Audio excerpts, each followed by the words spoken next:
everyone. Welcome to the Love Foundry.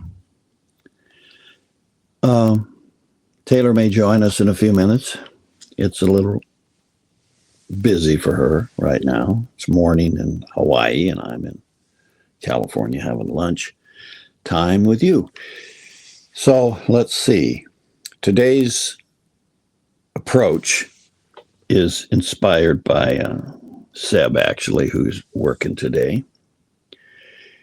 And it's about the relationship between what's going on in the world with each of us. You, Antler, can't hear you, but there you are. Yeah, that might help. Now, why do you look a little washed out?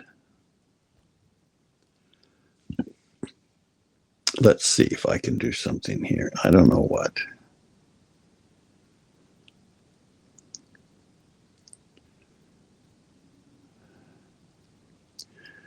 See, I don't know. It should be able to put you in here with me. And I think you're washed out because the audience can't see you. My little icon is set on 1. Add to stage on my picture. Well, that would be a good idea, except that I don't have anything that says add to stage. Let's see. Remove from stage.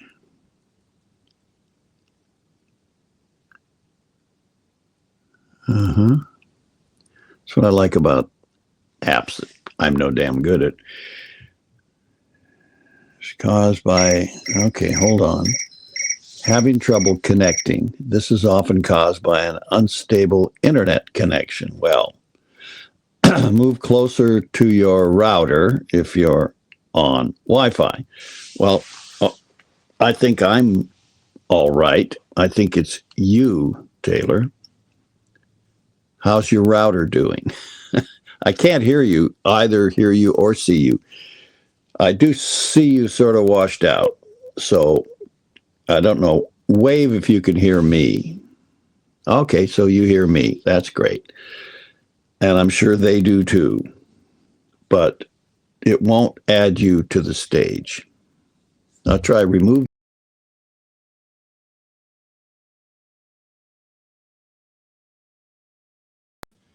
Add to stage. Stage. There. There I am. Hi. So in order to get the add to stage that worked, I had to tap your little tiny picture. Glyph. All you didn't right. tell me that part. Sorry. Welcome. Good to see you. Well, nice to see you too. You look bright and cheerful. Not cheerful exactly, but boy, I'm bright as hell. Bright as hell. It's Shining the light. star. Yeah. Speaking of light, I haven't turned the things on that I usually and normally use, but I don't think we need them. So Okay. Sometimes in my case, the more light, the less value. So how are you feeling? I'm feeling very well. Good. Yeah. Yeah. All right. So hold on. I got to clear something off my little screen here. So I believe you wanted to talk about applying love to life. Well, yeah, because Seb was talking to us about what's going. Let me see what's going on my. We got to turn off my phone. Did you know you're recording as well? Do what? It says you're recording, so I don't This think is we correct. want all this. Okay, so this is all on the Well, I don't recording. mind ending it and starting over, but I'm not going to. Okay, cool. You got to learn to Just hang with it. We're amateurs. That's just how we roll. Yeah, maybe we'll edit out 5 minutes. That's okay. Let me see if I can silence my phone, which I never seem to figure out how to do. But you said something interesting. You said intention guides action. And I think that's a good place to carry on, because the last time we did a podcast together, we were talking about direction, because direction has been like a really important thing to keep in mind for me while going about the business of empowering my life with love. Because I lose my way, I lose my track, and instead of, we brought this up last podcast as well, instead of adding a second bad, you step out of line, but then you start to, your feelings come into play, and then all of a sudden you've given power to the negative side of it, instead of just recalibrating and getting right back on track and following direction. And so it's been a really useful tool for me to use direction to keep me on the track. So I like that. That's a good segue into what you were talking about, maybe discussing today about intention guiding action. Okay. There's a great statement made by one of the spiritual masters, which says, in matters of the soul, direction is all important. And so it's a short statement. It doesn't mean anything until you reach for the meaning and give it to it. And there's two elements involved here in what you just said that are really important to look at. One is, why doesn't that compass constantly stay pointed to north, giving you that direction? Why does it swing off to southeast and then point to west and point to all these other locations?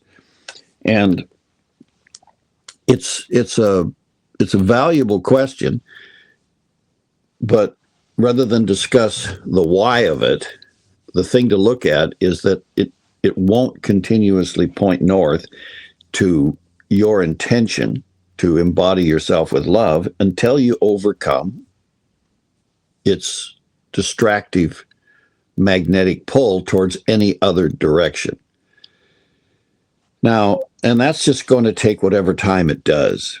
There are those whose compass always points north. That's it. It just flips back and stays on beam towards embodying yourself with love, which is terrific, because when that happens, you can start to relax and let it flow and let yourself become aligned to not only the soul's power, which is love, and the consciousness that is in that body of ourselves in there somewhere, but all of that which lives in that environment, the environment of love.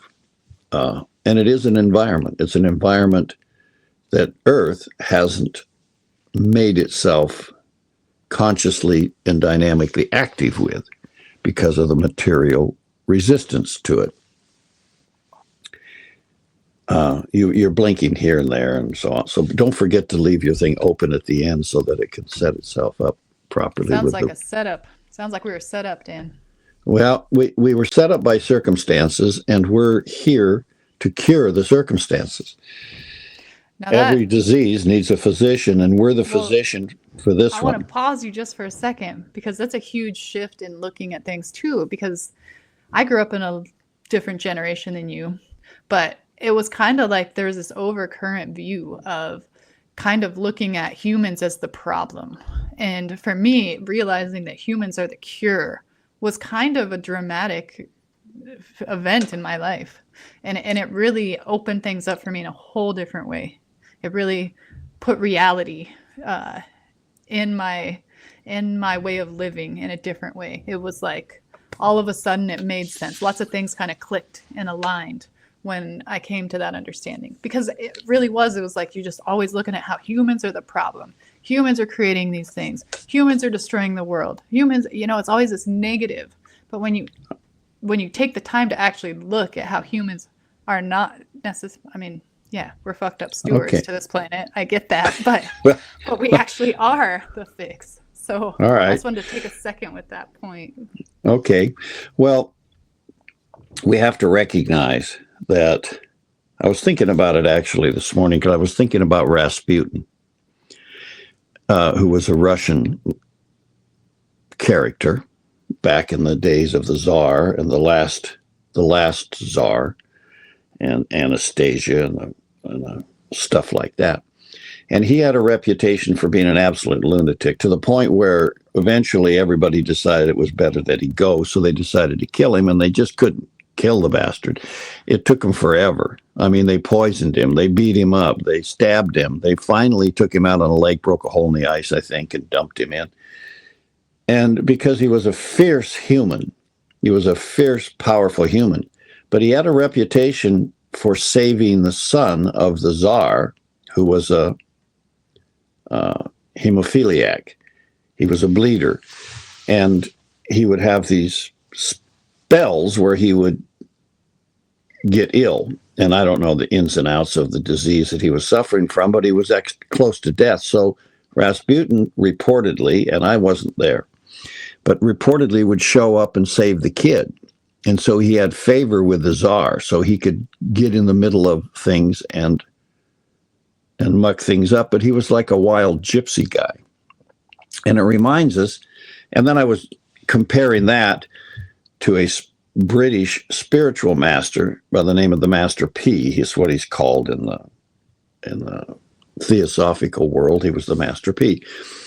And he's a genuine, in my view, point of things, he was a genuine spiritual master.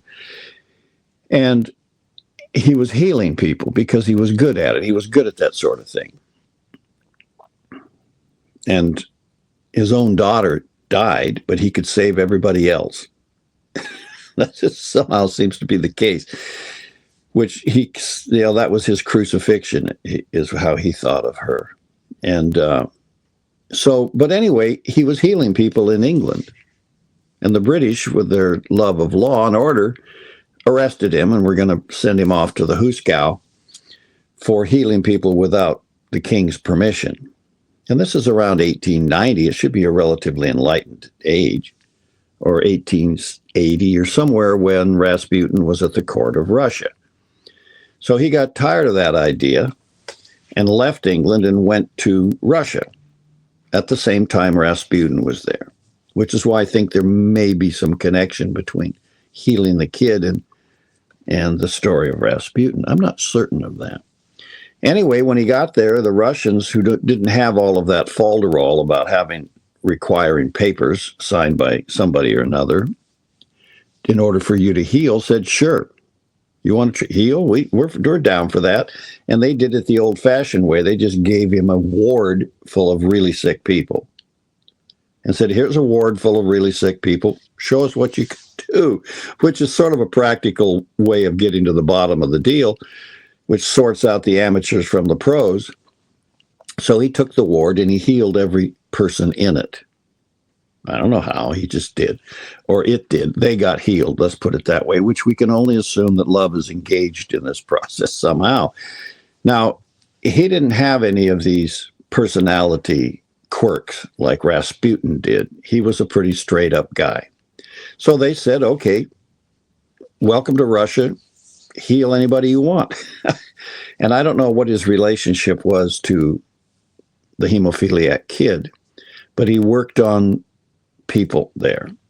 So the point I'm making is that you're right. We are the cure, but we're only the cure when we understand that about ourselves and we complete the link in ourselves that allows love itself, the power of love, to flow through our nature, human nature, and into the world around us. Up until now, not very many people have done that. Up until now, we have let other forces dominate us and flow through us, kind of like Rasputin did. So we're in process, and the distinction that I'm making here is that until we've surrendered fully to that love embrace flowing through us and causing changes in us that we want to have happen, and not, there are things that we're attached to in our nature, like Rasputin was, because he was a real partier, that we don't necessarily want to give up. But we do want this power because the world's going to hell in a handbasket thanks to humanity's inability to transmit that power through ourselves. Well, of course we have the ability. That's why the Love Foundry is here. But we've sunk so far into materialism, we don't even have a blueprint of how to apply that ability, let alone identify it. And so that's what we're here for. We're here to make that possible. And the discussion today is about the difference between acting with intention towards things going on in your life, inclusive of love, and reacting to things going on in your life without it. And how to reaction's natural. You're going to do that. You smell smoke, you're going to react. Something's on fire.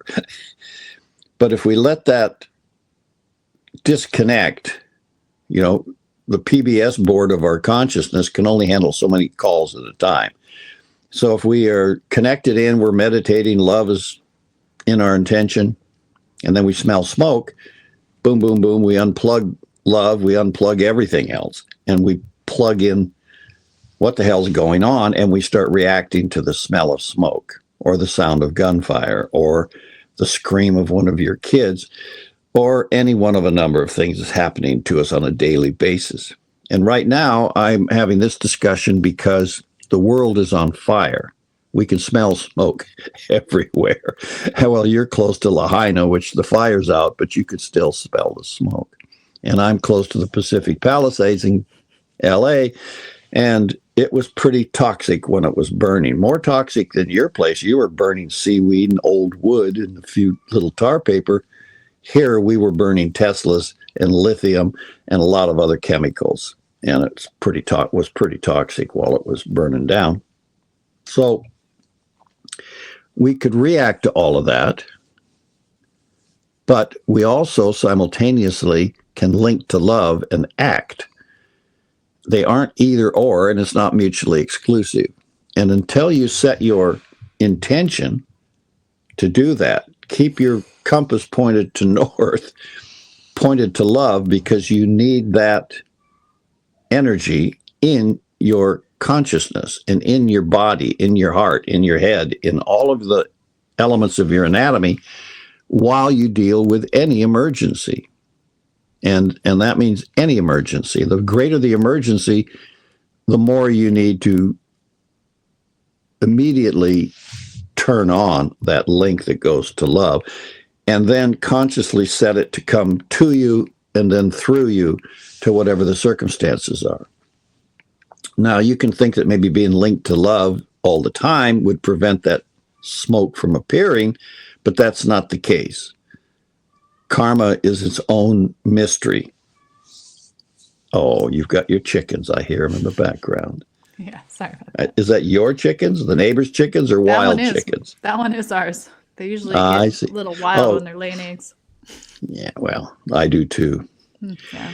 So anyway, how we do that, how we establish that pattern of linking to love. Like a baseline.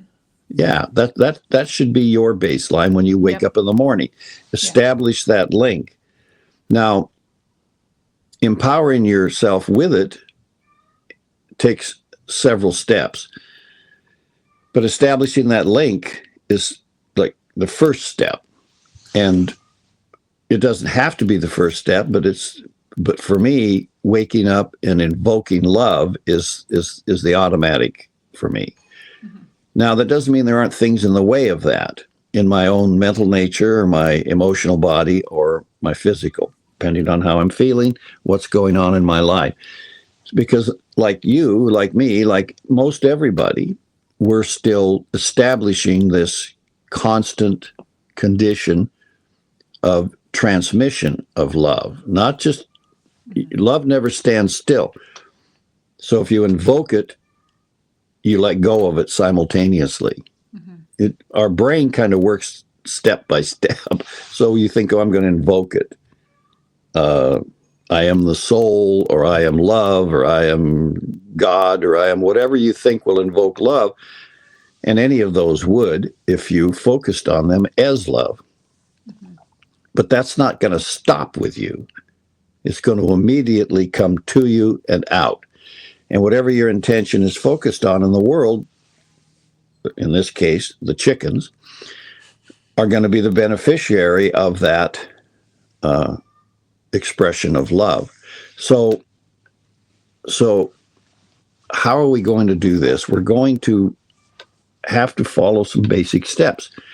And at the Love Foundry's workshop process, that means, oh, you're cutting out oh, hey, what's up?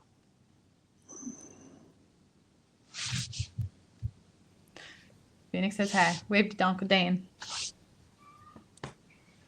Nice. He's got a mean game going on with his Hot Wheels out there. I'll bet. Yeah. What's better than that? So we can't be conscious of everything all the time. So we set up a dynamic expression for love out of ourselves. And we know that Phoenix is included in it because that's your baseline. Your baseline is family, friends, environment, chickens, whatever happens to be in your awareness, that's where the love is going. And when something is needed from you that's in your field, it will come to your awareness. And the first thing we should, I think, learn about love is that it's capable of bringing something into your awareness that, well, that was Olivia, right? I'm glad to see everybody's on board today. Where's Azrael? He's at his auntie's house. Oh, good thing. I tried to leave Phoenix too. Yeah, he wouldn't stay. That's fine. He's welcome here. Mm-hmm. So whatever love wants you to be conscious of will come into your awareness if you're connected, and not necessarily. You don't even. And even if you're not connected, your inner self, your soul self, is connected. Well, did you want to say something? It hits you in the face just like that. I've done it many times. Well, it reminds me of, the difference between waking and sleeping. Just like a very simple example is, you're awake, everything's linear. It happens systematically and in a timeline. But when you're asleep, you experience it as all just happens all simultaneously in this short amount of time. It's like you live lifetimes in it sometimes, So just to relate it to something that everybody experiences, sorry, I'll mute this, by the way. Yes. Well, all right, now let's go back to what you were saying, because I'll try to reconstruct it, but no, we're just, we're talking about how the mind constructs things and it happens, one thing after another, but love comes in and it's like this thing that is gone as soon as it comes too, which we've talked about, the being in the eternal now many a times, but just to give it something that is experiential, that everybody's kind of had some sort of experience with, is, when you're asleep and you feel like, man, you live these 4 lifetimes and all these things happen, and then you realize you've been asleep for like 15 minutes, so love doesn't exactly work the way the mind constructs things, Well, it's so when you try to apply that, particularly with time, when you went from talking about love the way you were a minute ago to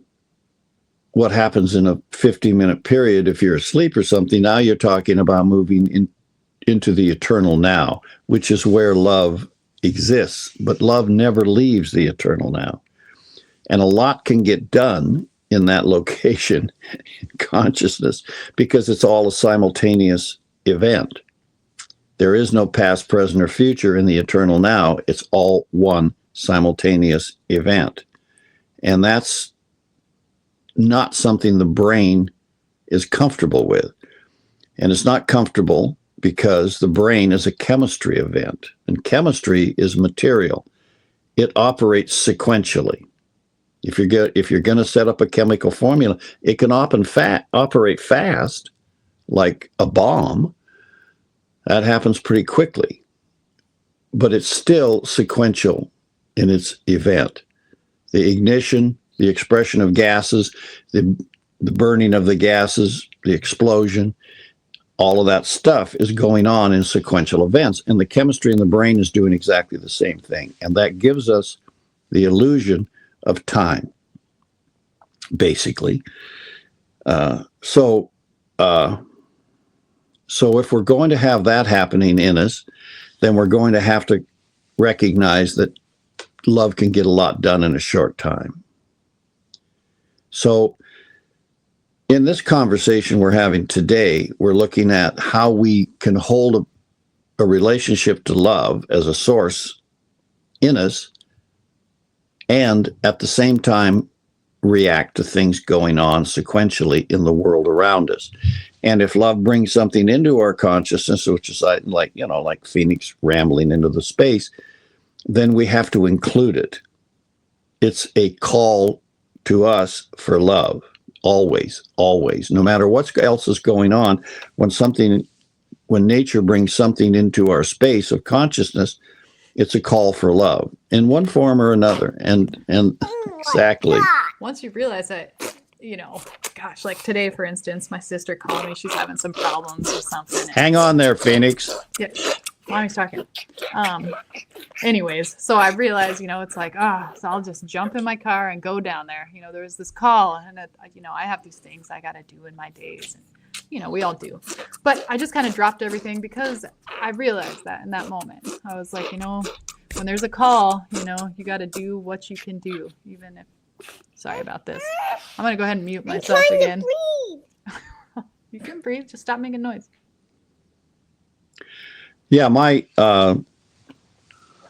point about that is that calls forth a judgment in us of priorities.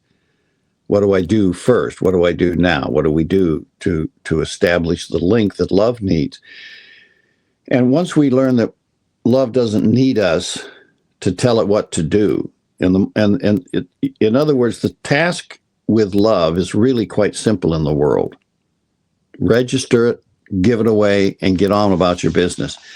And if somebody needs physical attention, give it. But once we've made that connection, let it stay there for a while. Just keep it cooking. And like if you're cooking 3 things on the stove, you're not staring constantly at the rice, but you're letting it cook there and you're keeping it in the back of your mind. So, and we can do that with a certain amount of things, some people more than others. So we're reacting to the world. But if we keep the link to love connected to everything, and people who can do that with cooking create fabulous meals. They just make meals worth eating because the love was connected to the food. Now, some great chefs could do that because they love serving people great food. Grandma can do that because she loves the people she's serving food to. So you see, it's a process. But if you separate yourself, or I separate myself, or humanity in the material age, which we're in, separates itself from including that love, the way Phoenix is being present as a being, but he's not consciously including love in what he's doing because he doesn't know how yet. At some point or another, that will occur to him to It's more like a demand for it.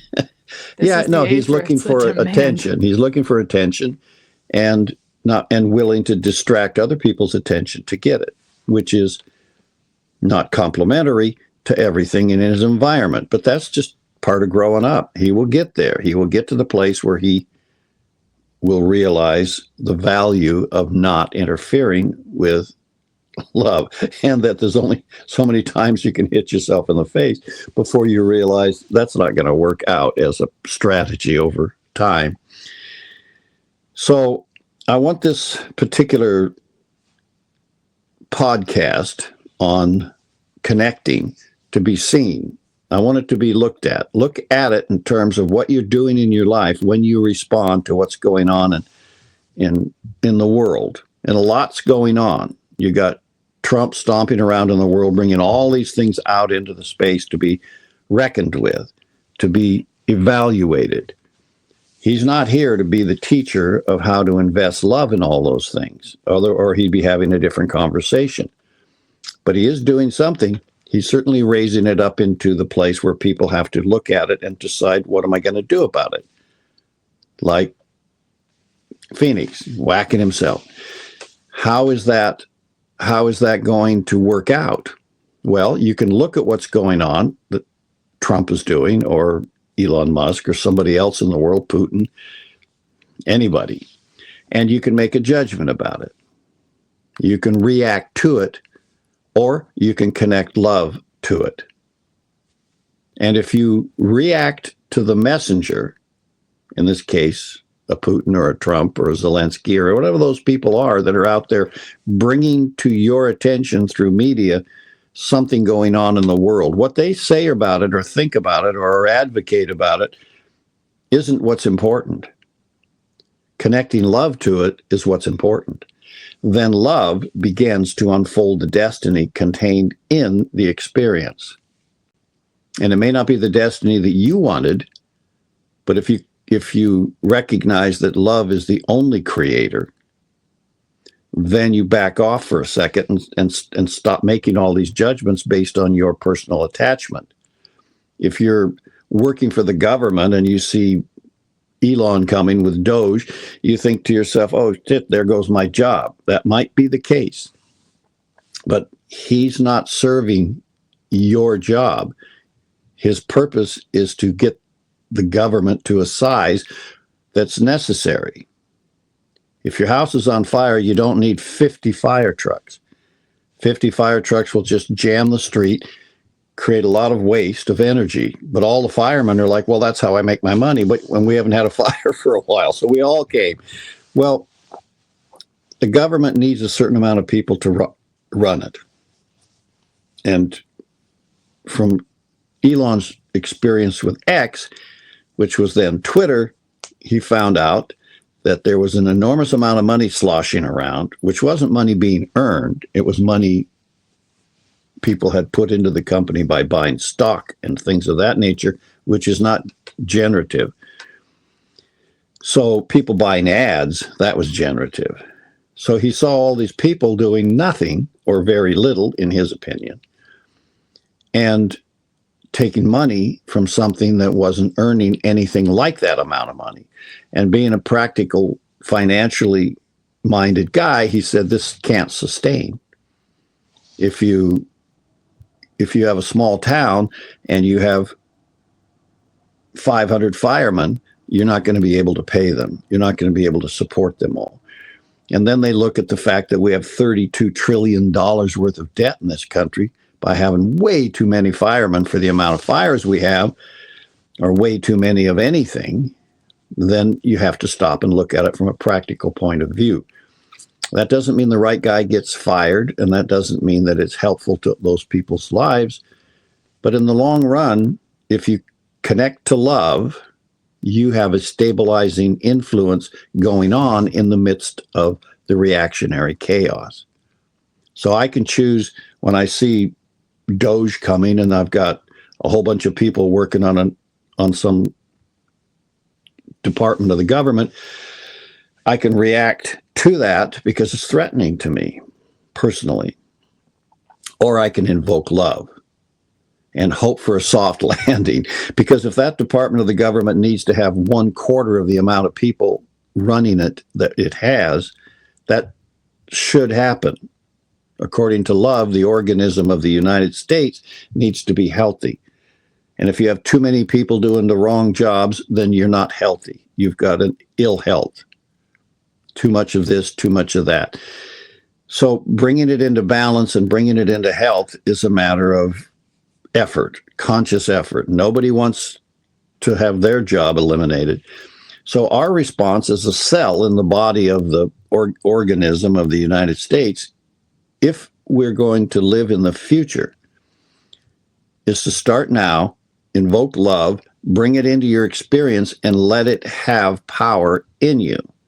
And it will take care of you.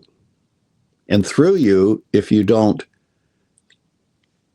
do a lot of hateful resentment, anger towards something that's working to try to make the organism of America better, not that all these people's motives are pure, but I'm just saying, were that to be the case, if you don't react negatively to all of that and hold yourself in positive relationship to love, then it can actually reach that level of it too and help stabilize the health of the country. So we become a powerful healing agent because the specific powers that are in love are transformation, transmutation, and grace. These things bring health to the body, to the life, to the country, to whatever it is. And anywhere in the world where the country or the body is out of balance with these forces, because we've shut off love, we're not including it, then ill health is going to appear. So how we do that is what the workshop requirements are. And they're not our requirements at Love Foundry. We're just figuring out what those workshops need from us to work for people, and then helping them apply them to themselves. So you wake up in the morning and you connect to love. Well, if you don't know how to do that, then you're going to question your connection. But everybody knows how. Everybody, Phoenix knows how to connect to love. He just doesn't know he knows how. So we have to find it. We have to wake up, go inside ourselves, locate, identify, and then connect with this energy that opens us up to the whole world of inner being, this living, powerful, healing energy that contains these special qualities that nothing else does. Nothing else has these qualities. Nothing else in the universe can create. If you're going to create, you're going to have that energy somewhere in the creation. You can manipulate and move around. You can paint a barn red, but you haven't really created anything. You've just covered wood with pigment. So when we think about creation with love, we have to look at a process that involves transformation, transmutation, and the nature of grace, because that always comes with creation. So don't try to invent what already is. Connect with it. Recognize it in you and bring it out into your expression. You don't need to invent love. You don't need to invent that energy. It's already there. It's everywhere. But you do, if you want it active in your life, need to connect with it, bring it in, and let it go. And that's liberation. Well, it certainly produces liberation because it takes free will to do it. And what is liberation except freedom? Freedom from or freedom to. They're two sides of the same coin. And free will is the key to liberation, absolutely, because it's going to free you from that which is keeping you from doing that, bringing that love in. And it's going to give you the freedom of it. So freedom from and freedom to are a simultaneous activity in living. And you can't have love without free will, because that's what you act on. So these are logical steps, which once we understand them, it's like, oh, of course. How can I have love in me if I don't apply my free will to inviting it in?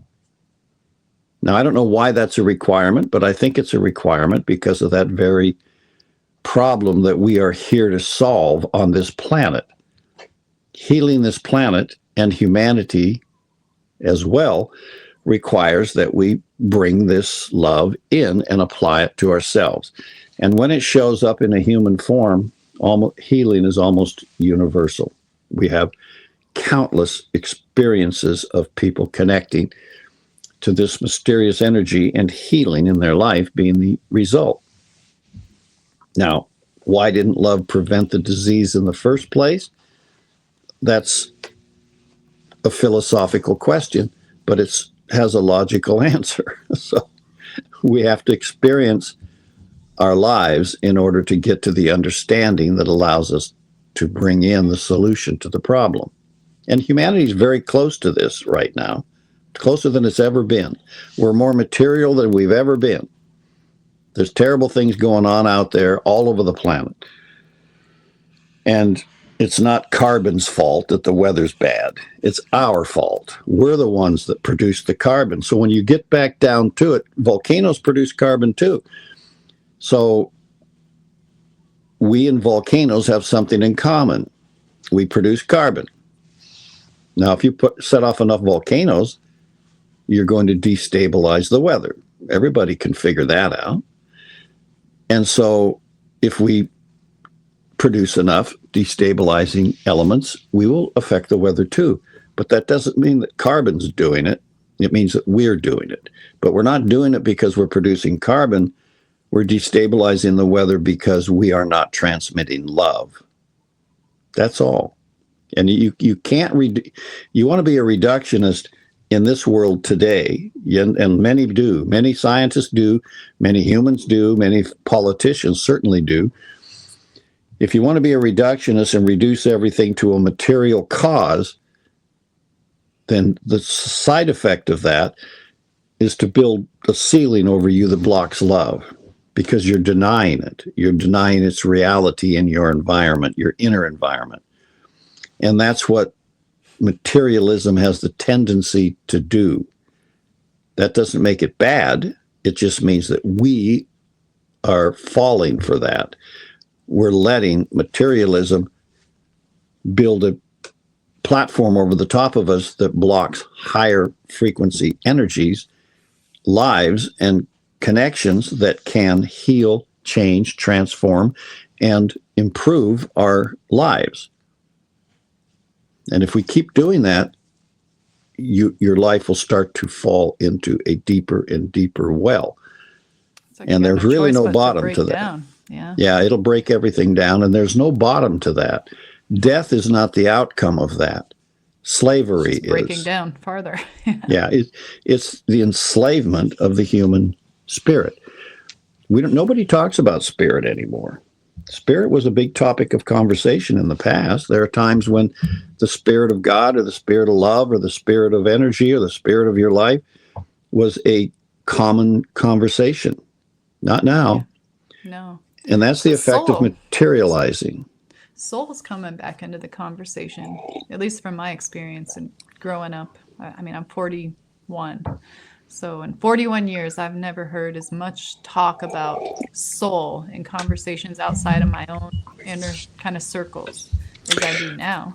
I agree with you and disagree with you at the same time, but that's how we get along. It's true. In the 50s, because I actually remember the 50s. Well, I was born in the 80s. Yeah, right. Children. So, but in the 50s, we had a certain amount of soul because it was a very religious era. There was still a tremendous amount of not just Christian religion. It was a very powerful household item in the 50s, whether you were Buddhist or whether you were Hindu or whether you were Muslim or whether you were Christian. People that was built into their life. If you went to my Japanese friend Kunio's house, you'd see a Shinto shrine over here, and then you'd see a Buddhist shrine next to it, and maybe there'd be a picture of Christ on the wall, covering all the options. And then we entered into the 60s, which caused us to have an inner connection. Inner connection opened up to that world of soul. And what that did is it shut down the outer conversation, because our attention was attracted to, and all the hippies emerged and they were running around and they were looking at this Gaia model, this nature model. Suddenly, they knew it was in them, inside them. That's why Woodstock happens. You know, all of a sudden where are all these people coming from? And what, they aren't all there because of the music people brought them, but the music people of the day had that in them. So that all started coming, this inner undefined element. See, love is wonderful. It inspires spiritual activity, and it inspires religions to form and be created in the past, way past. I mean, we can wonder what the Egyptians were up to, but if you think love wasn't inspiring their progress toward something greater than themselves, then we'd be mistaken. Oh, they were worshiping crocodiles. No, they weren't worshiping crocodiles. They were recognizing that there is an aspect of the universal life in a crocodile, and it deserves recognition, and a hawk, and a toad, or any other creature. So we apply meanings to what other people were doing long before us, which are completely false because they're not around to ask. It's hard to find somebody of the day and say, what were you guys up to? And because you drew all these little pictograms and things like that. But they weren't doing something unsensible. That's something we're going to learn about the past, is however long far back you go, people were doing intelligent things because they were surviving. And that takes intelligence. That takes recognition. And for us later to apply banal meanings to their lives is stupid. And the modern day indigenous people often themselves don't really remember what was going on in the ancestral day, just as we don't. We don't know what Cro-Magnon people were up to. We don't know how they were thinking or functioning, or even if they were thinking or just emoting. But they did have a connection to their environment because they survived. If you don't have a connection to your environment, you're not going to survive. And love was there as it is today. It was there.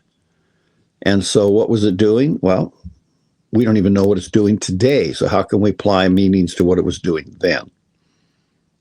But today it's coming forward to be recognized in a different way than it ever has been. And so soul is part of the inner anatomy, but it doesn't look anything like the meanings we gave it with religion. Go ask the Catholic Church, which was founded very early in the soul day. And even the Greeks had a recognition for the inner self, and as did Hindus, as did others. But you ask them to describe the anatomy of the soul, and they couldn't really give you. Some of them knew it, but they couldn't. But the average Joe couldn't give it to you. Today, we don't know a lot more about it either, but we're more in touch with it. So I agree with you there. We're more in touch with it, but because we have no real definitions about it, it's kind of vague, which doesn't mean it's not powerful. So as love strengthens in us and we apply it to our circumstances, we're going to pull that understanding and that meaning down into our current conscious identity, our self, our inner self, our outer self. And then we will clothe it in our current thoughts and feelings and meanings. And that's how an idea becomes an ideal and then becomes an idol. It's going down.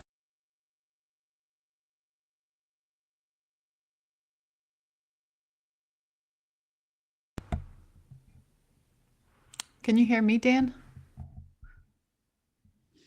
Can you hear me at all?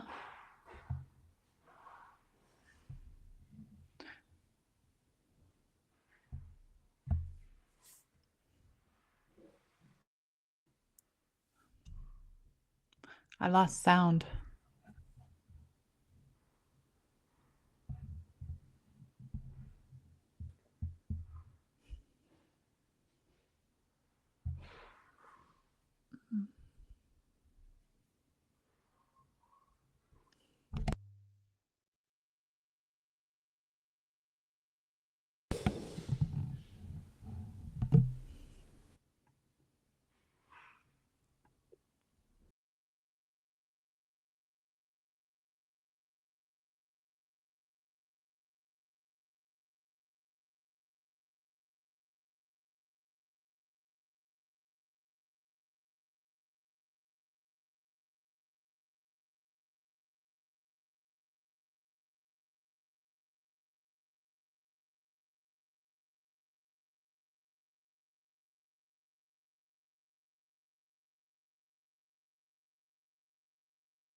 wanna know.